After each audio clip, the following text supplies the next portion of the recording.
Hi everyone. In Unit 2, we are concerned about stereochemistry or chirality and assigning certain molecules whether they are left-handed or right-handed. And in this particular video, we are going to use what's called the Cahn-Ingold-Prelog rules, the CIP rules, to assign priority to these four groups or four paths around a chiral carbon.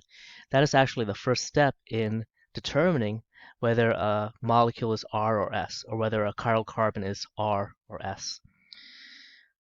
Hopefully you could hear me okay. This is the first time that I'm doing this from a cave, and also I have a refrigerator right next to me. So conditions aren't great, but why don't we jump right into these Cahn-Ingold-Prelog rules.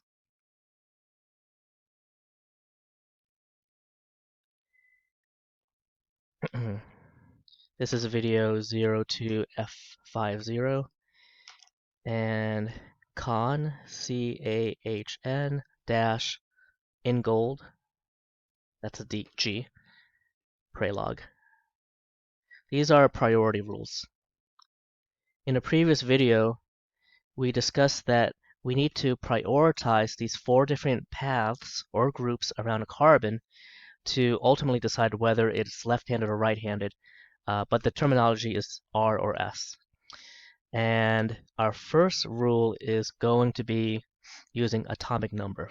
So let's have a carbon that has four different paths. CH3 to the top. And I am purposely putting H as a dash because that means most likely the lowest priority will be towards the back. And that's what you want when you assign R and S. BR.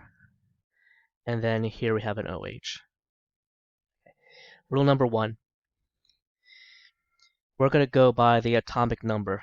This is how, right now it might be easy for a lot of you, but let's do it systematically. And what I want to envision is that I have four stick figures, and I tell all of them to stand on a carbon that I think is chiral. Okay, we'll have to determine that later.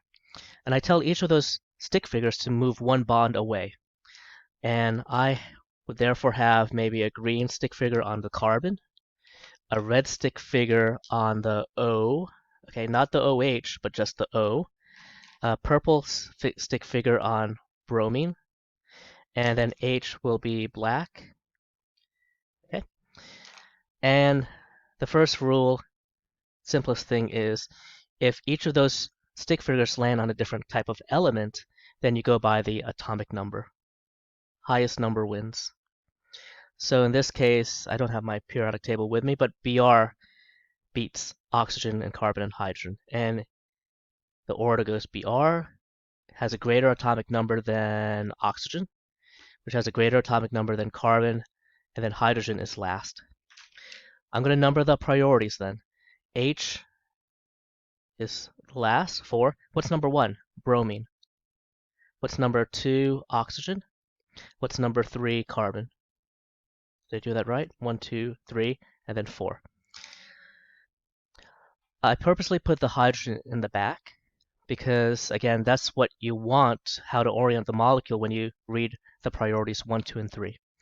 Here I have a model, and if I put hydrogen in the back, like such, okay, do you see bromine blue is in the front, wedge, oxygen red is here to the left, and we have a methyl group, okay, designated by yellow. So that is a tetrahedral carbon that has 4 different groups. You can assign R and S for this. Now, when 4 is already dash, there's no special manipulation you need to do. You just read the molecule as it's drawn.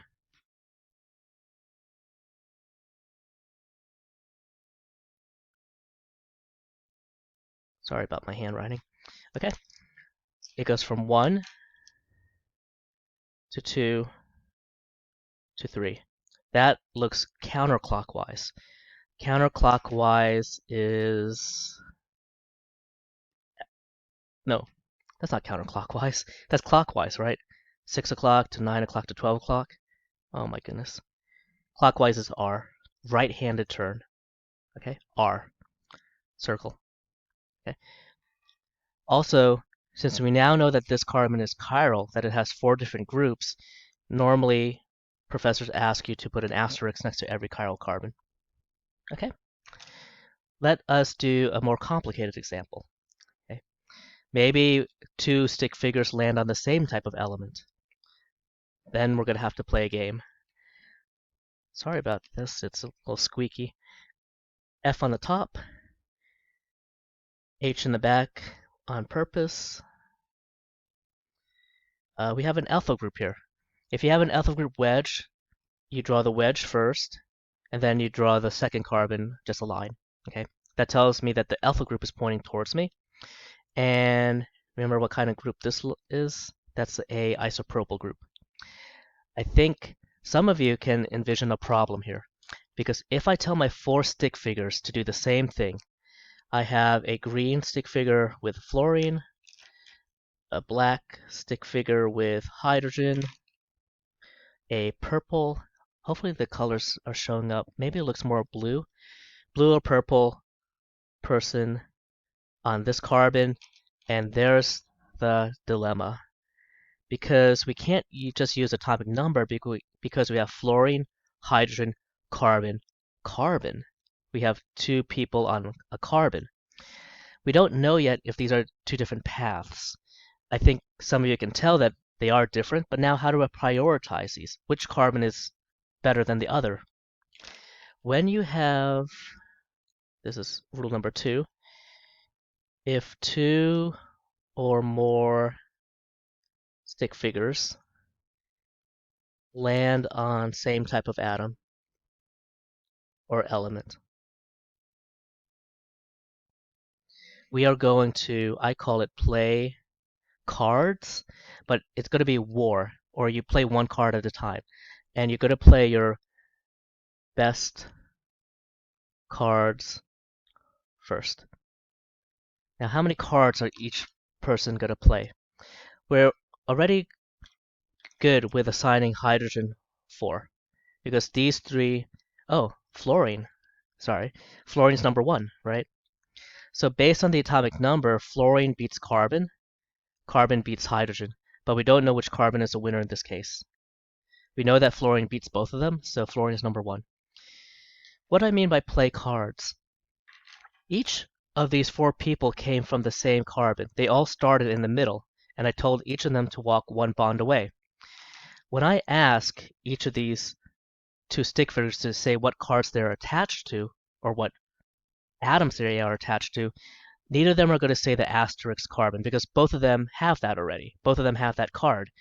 So there are 3 more cards that each can play. This carbon, okay, the stick figure is standing on the carbon, and he looks around.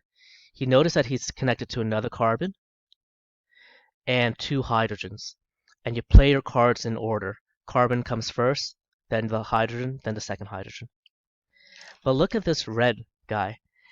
The red guy is standing on this carbon. What is he attached to? He or she. They are attached to a carbon, and a hydrogen. Their cards are carbon, carbon, hydrogen. You play your best card first. So the red person plays a carbon, the purple plays a carbon. Tied. Play your second best card. The red guy plays a carbon, the purple guy plays a hydrogen. We have our winner. Fluorine is the overall winner, but between these 2 carbons, this is the second place, and then this carbon is third place. Hydrogen is in the back, or the 4th priority is in the back, and we go from 1 to 2 to 3. Now that is counterclockwise. Counterclockwise equals S. S stands for sinister, left-handed. When you have a steering wheel, look what happens when you go from 1 to 2 to 3. You are steering to the left. Over here, when you go from 1 to 2 to 3, you are steering to the right. Okay, so that's another way to think about this as a steering wheel. Number 3. How complicated can this get? Well, What happens if you have two or more people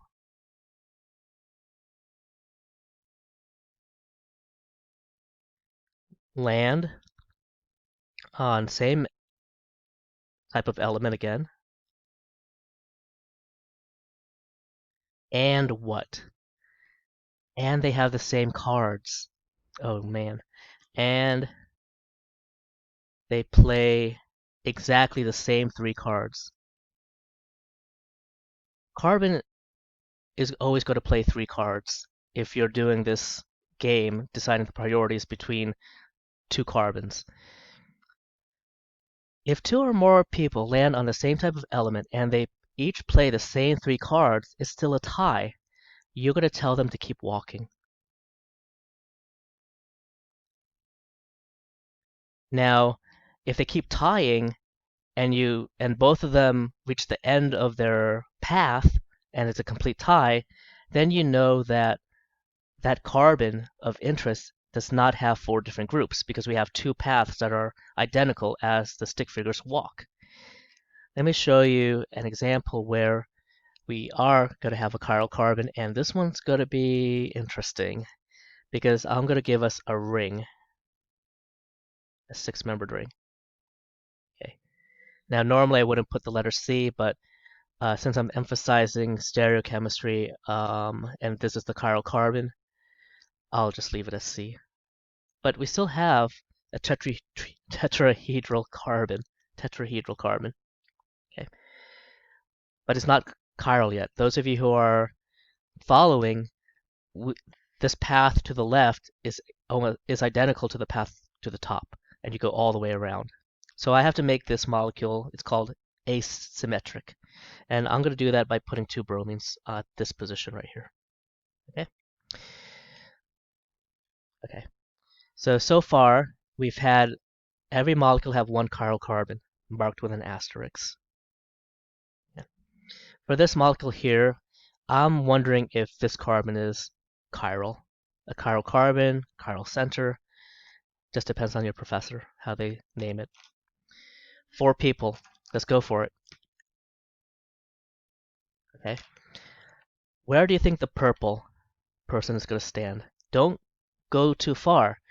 Everyone starts in the middle, and you only walk one bond, so the purple person lands on this carbon. Okay. I know it'd be great to land on an oxygen. That will make it probably the winner, but you have to go one bond at a time. The green person, I know you have bromines here, but you're not going to be on those bromines right away. You're going to be on this carbon. Okay. And then the red person is also on a carbon over here. We have the lowest priority for sure, H. The problem is green, red, purple each land on a carbon, so we play cards. If you want to pause the video and see what three cards each of those stick figures plays using the rules that we've used before, go ahead and pause the video and give it a shot. Or you could see how I do it. So here we have a purple person. They all came from this central carbon, so we're not going to play that card. You list what else it's attached to. It's attached to an oxygen. It's attached to two hydrogens. Okay, those are the three cards. Red. Okay, don't count this carbon because everyone came from this carbon. They all have this card. But this red person is standing on a carbon and it's attached to a carbon and two hydrogens. And look at that green. Is that green on your screen? This plays a carbon and two hydrogens. Again, it's the player is standing on the carbon, so that carbon they're standing on is not being played. You're playing the cards or the atoms that are attached to the atom that they are standing on. So carbon, see this carbon is because of this here. Because you're standing on this carbon, you're attached to a carbon, and you're also attached to two hydrogens. You notice that you got to be very good at knowing where the hydrogens are without literally seeing them, or else you're going to waste a lot of time drawing hydrogens. It should be pretty obvious that that's the CH2 group. Okay? Do we have a winner? Can we make any decisions? Carbon versus oxygen. So oxygen beats both carbons. We have our number one. Our number one is here, wedge. Okay, but we have two people with the same element on the same element and the same three cards, CHH. You tell them to keep walking. So walk, walk, walk to the next bond. Okay. This is going to be a little bit messy. Okay. Walk one more bond. Do you notice that now this red player, the same red player, but he walked to the left, still plays the carbon, hydrogen, hydrogen.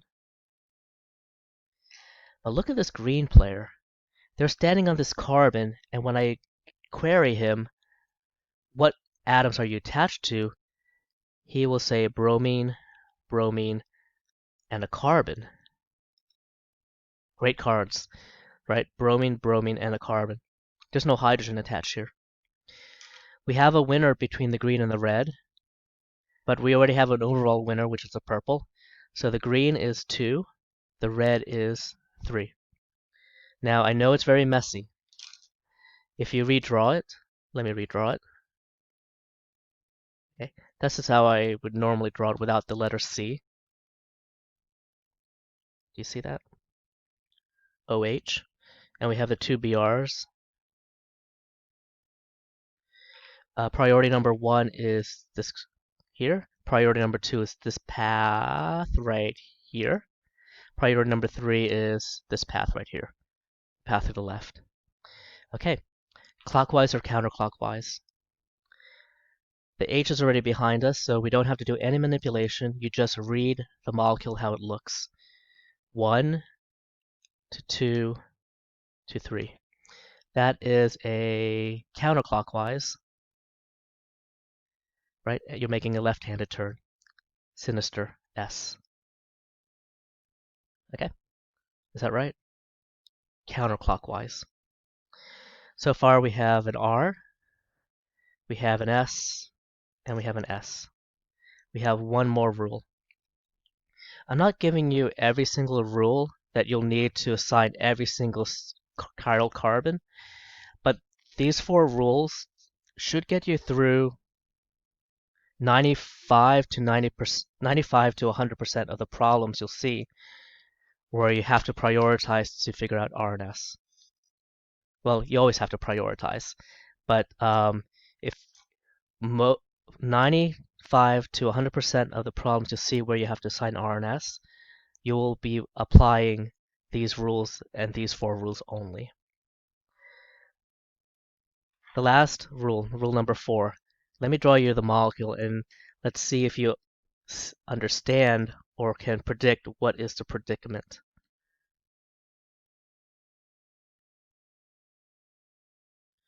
Okay, there's a wedge, the letter C, triple bond, N.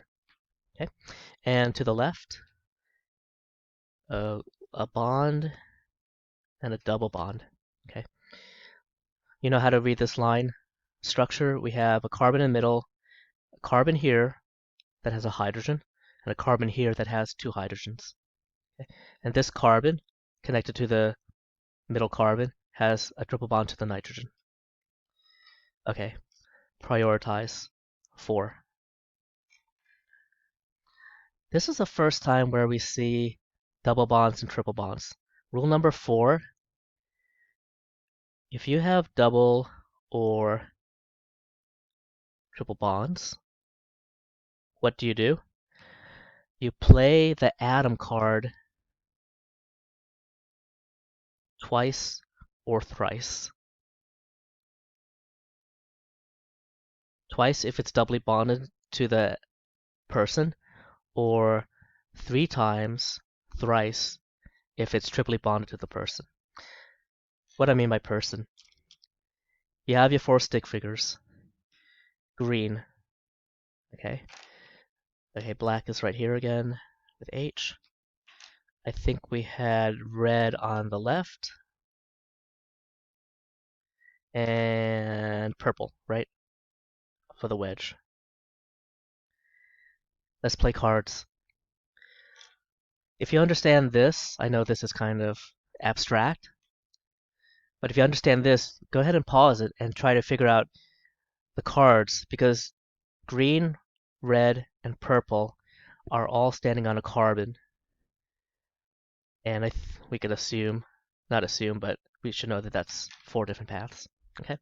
Can you name me the 3 cards the green person plays, the red person plays, and the purple person plays?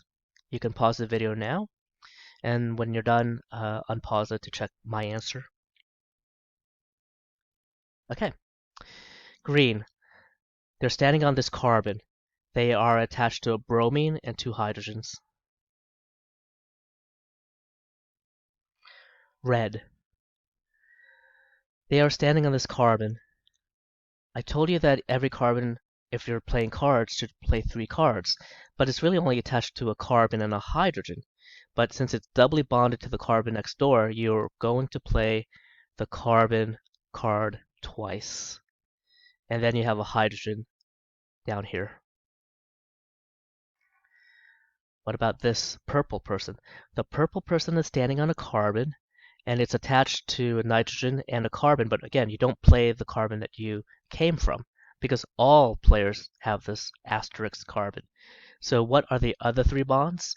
They're to nitrogen, and you count nitrogen 3 times. Okay.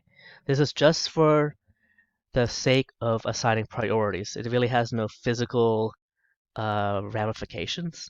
Okay, it's a trick. It's a mnemonic to figure out the priorities. Play cards. Bromine versus carbon versus nitrogen. Bromine is the highest atomic number, 1. Nitrogen actually beats carbon, 2, 3. If you recall the periodic table, in the second period, in the P block, you have boron, carbon, nitrogen, oxygen, fluorine. And then in the halogen group, you have fluorine, then chlorine, then bromine, then iodine. Okay, so that's why I say nitrogen has a higher atomic number than carbon. Bromine is even higher. So the priorities look good, 1, 2, and 3. How do we move the steering wheel here? How do we turn it? Here's 1, and here's 2. So 1 to 2 to 3. That looks like a right-handed turn, or you could think of it as clockwise. Clockwise is R. R right-handed. I think in Latin, R for right-handed is rectus, and S for left-handed is sinister. Counterclockwise, sinister in Latin. All right, 4 rules. There's actually very few cases where you'll have a molecule that has a chiral carbon that cannot be assigned R and S using these 4 rules. All right, so good luck. Keep practicing.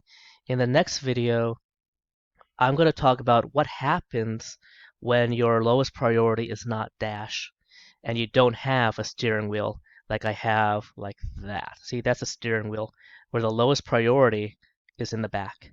But what happens if it's drawn like this, where the lowest priority is coming towards you? That is the subject of the next video.